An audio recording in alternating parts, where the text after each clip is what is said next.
absolute pleasure to sit down with you, Jeremy. Likewise. You are the founder and CEO, or co-founder and CEO of KickUp, and you guys really are looking to radically change the way professional development or professional learning is done. Before we get into really the story of KickUp, I actually want to start with you as a teacher and the time you spent in the Mississippi Delta, because I believe that was quite transformative for you. And I'd love you could just bring us to your life as a teacher in the Mississippi Delta. What was going on there? Yeah, I was lucky enough to teach about 150 9th and 10th grade students in Clarendon, Arkansas, which was a town of about 1,200 people, where every family knew everything about you. And I just kind of fell in love with the community. I fell in love with teaching my students. I really struggled with teaching, though. It was hard, and I lacked a lot of support. I was, if anyone has heard the pitch, I was the only algebra and Spanish teacher within a 100-mile radius of my classroom, and I basically felt isolated. It came to a tipping point when I had been coaching 3 sports, football, basketball, baseball. I had not been sleeping. I had been staying up late at night, building curriculum and lesson plans, and I was driving to a basketball game by myself, and I actually fell asleep at the wheel. I was so sleep deprived and so stressed that I was overwhelmed. Luckily, I was okay. My car was not. That's gone. But that was a huge wake-up call for me, and it kind of brought home the point that being an early career teacher anywhere is just an overwhelming task. And it was the initial kind of starting point for me to think about how can we make this better for teachers, because teachers have the biggest impact on students. If we want to improve literacy, if we want to get all these amazing tools into classrooms, teachers need to be at the front of it, and we need to find ways to better utilize their time.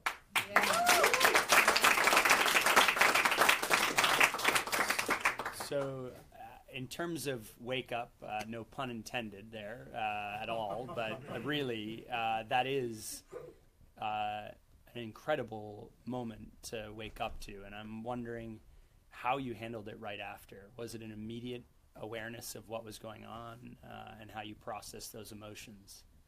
Well, so my students were right behind me in the bus on the way to the basketball game, so they saw it happen. I went over a ditch. Luckily, when you're in Arkansas and there's no highways, you're just you fly into a farmland. So I was really lucky to be there, and so the car went probably 20, 30 yards into the farmland. I finally came to once I landed there, and had a lot of whiplash and a lot of shock, and then just everybody from the school bus, everybody from the community physically rallied around me, made sure I was okay. They ended up continuing on and being able to go to the game. I bowed out, but I came. That's just plain lazy. Right. No, a lot of guilt there. Sorry. I left. I came to my classroom the next morning just to find this incredible outpouring of support from my students, from their parents, and yeah, that was kind of the beginning of a really amazing relationship with the community.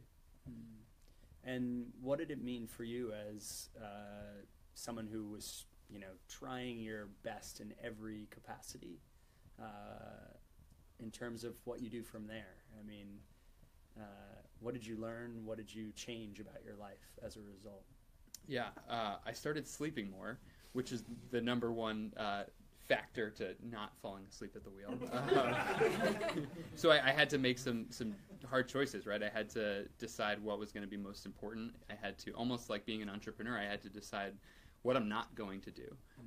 And so I started seeking mentorship elsewhere. I started, rather than doing all of my own things, I started looking outside of my classroom, trying to find experts who could actually help me teach what I needed to teach. I ended up connecting to an incredible algebra teacher in New York, actually, through Teach for America, and I just started talking to him on a weekly basis. I eventually went up to his classroom and got to see what incredible math instruction looks like, and it was so inspiring to see students really engaged, to see a teacher who was devoting his life to this, but also doing it in a way that was sustainable. And he had spent years building his craft to be able to become this teacher.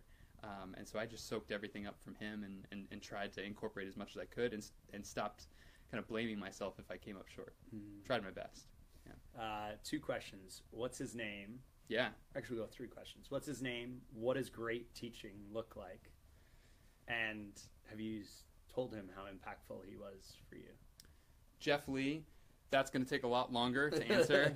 And yes. And thank you, Jeff Lee.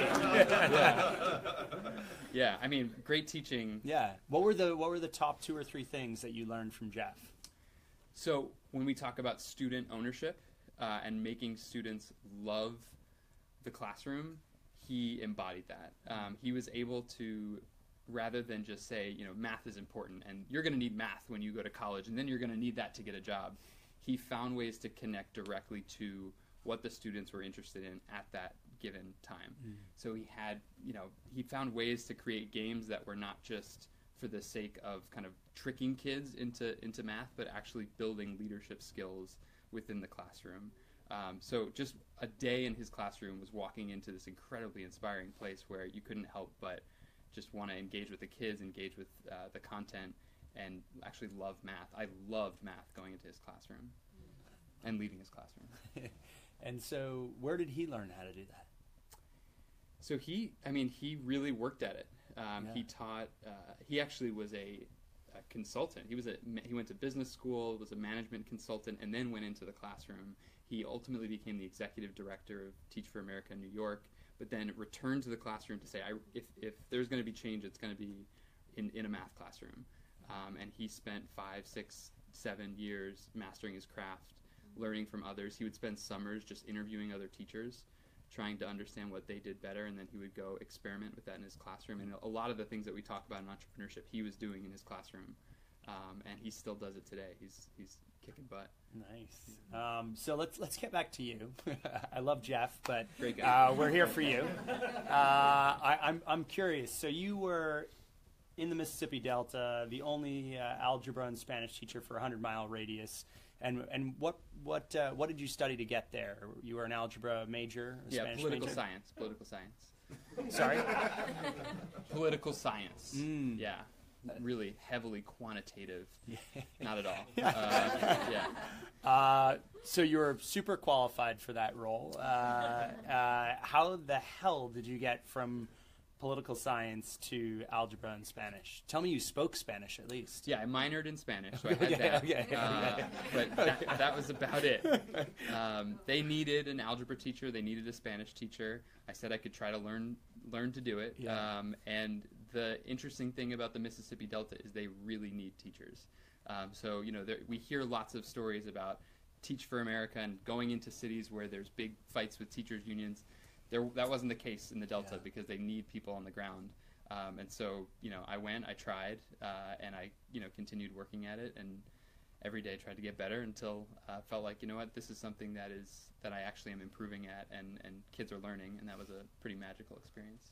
I love it. All right. Well, before we get on to sort of where you are today with KickUp, I actually want to go even further back in time because I am really eager to hear what Jeremy was like as a 12-year-old. Ooh. Like, where did you fit into the scheme of things, in sort of, first, second, maybe third grade? I haven't read your book on being awkward, but that was it, right? You're a 12-year-old 12-year-old boys, it's not a good time. You got to paint a picture. I mean, we're talking buck teeth, chubby, shy, just really not digging the whole school thing. So it was a tough time, but high school things started to pick up a little bit. Braces are an incredible invention. They really like just wearing them for looks, or afterwards. Yeah. So. And so what happened? What did change for you beyond the teeth situation in high school that really changed the tide for you? A great teacher. Really? Yeah. So I had an amazing history teacher who essentially would call my mom and say, when Jeremy's asked to write a paragraph, he writes 3 sentences. And it was just this wake-up call again, like, I'm not accomplishing what I could. And she started to invest me in the process of writing, in the process of actually appreciating history. And I started to actually really enjoy school when I stopped thinking about work as, you know, something that I needed to do, but something that was actually enjoyable and interesting.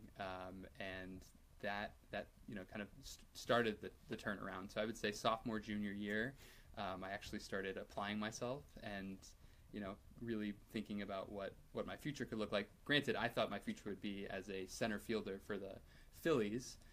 That didn't quite work out, but along the way, I was able to apply myself academically too. All right. Were you playing sports at least with that dream in mind? I was. I played baseball through college and had an amazing experience, and it taught me a lot about discipline and time management and all those great things, and leadership. So a lot contributed to what we're doing today. All right. Now walk us through maybe one of your more embarrassing moments in high school or college. I'm intrigued just to sort of, you know, spice it up a little bit here. Where was like the, so tell me about KickUp. That's coming later. That's coming later. We're going to go more embarrassing. Most embarrassing story. So, most embarrassing story. Let's see. Maybe college, maybe right after college, if we need to go that late. A lot happened. I would say, so I actually mentioned this at my dinner table tonight. I, in high school, decided that it would make sense to go to a party, to try a sip of alcohol, and then to admit to drinking to my my high school principal when I didn't need to do that. So it's a longer story there. We could talk about it later. But long story short, I was one of the only people who got in trouble, even though I, you know, took one sip of alcohol. So that was pretty embarrassing, and something that my high school friends definitely talk about to this day. So this has been really fun. All right. I mean, that's pretty solid. We won't go deeper into that. We can save that for a Jeffersonian dinner. But let's fast forward to where you are today. All right. Let's get out of the embarrassing bits. Let's go to the fun bits. Give us a sense of like where you are as an individual before we get into Kickstart. What's going on in your life? KickUp, sorry. KickUp. Thanks. I had more than one sip tonight. It's all good.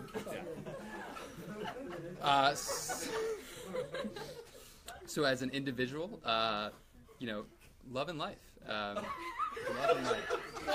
Kicking up.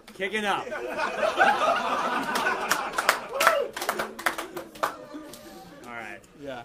That's all you're going to give me on where you are? Where are you living? What's going on in your life? Live in Philadelphia. Have an incredible girlfriend.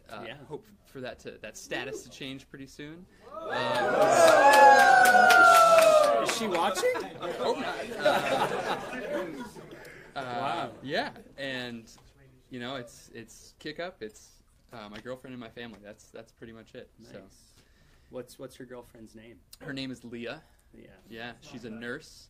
So talk about somebody making an impact. Yeah. It's pediatric nursing. Incredible. Yeah. And how did you guys meet?